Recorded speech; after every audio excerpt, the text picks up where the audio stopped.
Originally, I'm a Nigerian. I'm now an American citizen, but I had my first degree in biochemistry from Nigeria, and I have my master's degree from England. So upon finishing my master's degree, I taught in England for about 2 years, and then there was an advert in the newspaper about the need for science teachers in the United States, and that was how I came to the United States.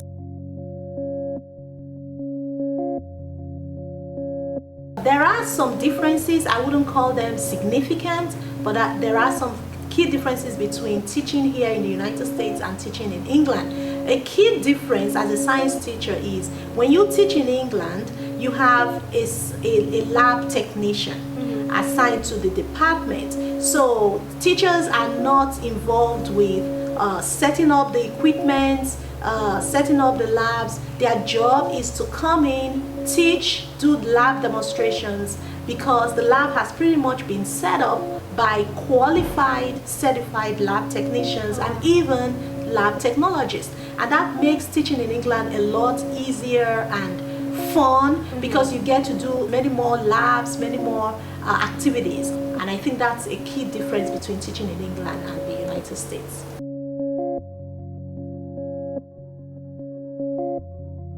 I think so, but it's going to require hiring more lab technicians. In the past here in West Hill High School, we have not really had qualified lab technicians. I would definitely advocate for qualified lab technicians.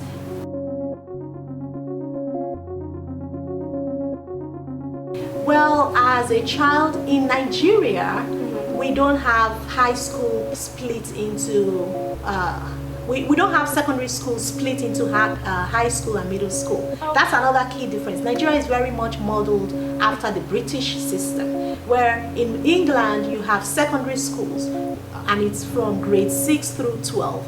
That's the same model in Nigeria. So in Nigeria, in secondary school, I really enjoyed science. Because I think that's mostly because I had a wonderful science teacher. She would come in, she would teach, she would explain everything in details, and most importantly, she took us outside the class. She would take us to the field to take a look at the different biological specimens and plants and animals.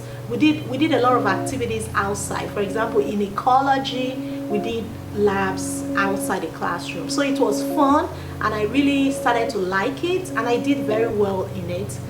In science, I did very well in secondary school anyway. So I thought maybe I wanted to be a pharmacist, because my father was a pharmacist, because that's all you know. You tend to gravitate towards professions that you have models in.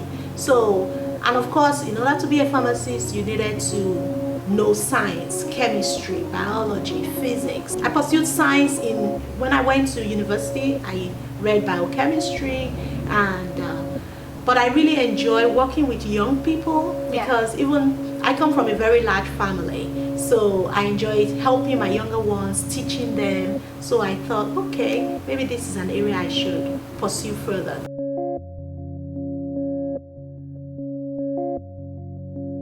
Absolutely. In the past, yes, I have used that. We've gone outside to take a look at what's happening. But I think field trips would be a better way to go. I would really like to take my students to Peabody Museum at Yale University here in Connecticut. I think it's in New Haven. So that's one thing I would really like to do, because at Peabody Museum you get to see all the elements, you know, in their actual form. You see calcium, sulfates, iron, so all the things that we're talking about. So that's one of my goals.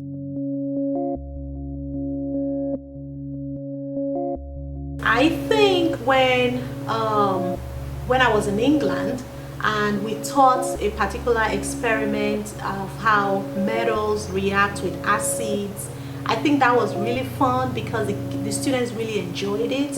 So I think that really sticks out to me. So I try as much as possible to do a lot of labs, even with the limited capacity we have here in high schools. I think students enjoy labs, and and that sticks out to me most.